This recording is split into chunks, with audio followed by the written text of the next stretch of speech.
Hey guys, how's it? Um, Saturday afternoon, I've got the house to myself. Jonah and Lisa are out at a play date, so yeah, I got to get the washing off. That's my biggest job. A few other things. Listen, wanted to go into something about moderation. There's a big favorite saying that people have about everything in moderation, and have talked a lot the last couple of weeks about exercise specific kind of stuff. I've brought in things around nutrition as well. This particular video, I want to just deal with that concept of health and moderation. I actually have a problem with it. I don't really buy into everything in moderation concept because I believe that can actually cause some problems. If everything was in moderation, we'd still be unhealthy because we'd still be eating more of the things we shouldn't than enough of what we should to keep us that way. I came across a saying just recently about an 80-20 rule concept, but it was about 80% was diet, 20% was exercise, and I didn't agree with that either because there's so much more to health, weight loss, weight gain, longevity, etc. Much more associated around just diet and exercise. And although this particular point that I'm trying to make at the moment is about, say, the nutrition concept as such, I think the scale of the concept of moderation belies the need for scale. We need to invest in ourselves with what we know is working for us, and that takes experimentation. We've got to consider things like genes and the influences that our genes have, and no matter what's said, the nature of epigenetics is such that it influences gene health. And whoever decides that keto's for everyone is bullshitting themselves because that's not the nature of genetic health. It's not the nature of paleo is exactly what everyone is. Like, as far as I can argue, and many of you will laugh at me, although, I might argue something like a vegetarian is using paleo because basically it's fresh food.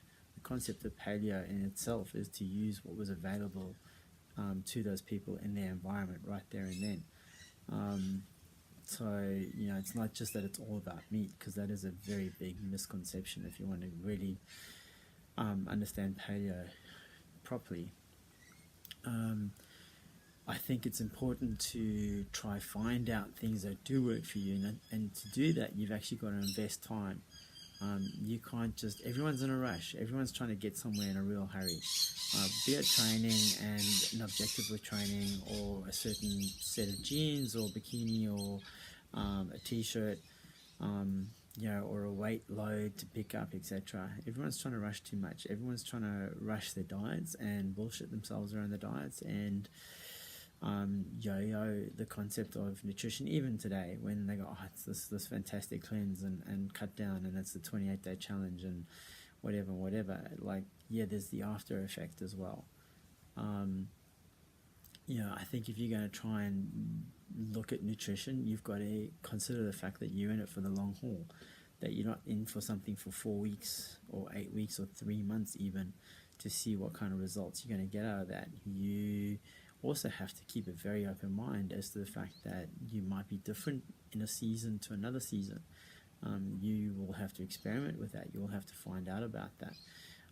So you might need to try something like keto for a while. If you were going to do that, I'd be suggesting the fasting in the mornings, or following that 18-hour, 6-hour ratio concept. You could use things like MCT oil as your morning sort of meal in with your coffee, if you want the bulletproof coffee kind of concept, or stick with the MCT oil and the apple cider vinegar.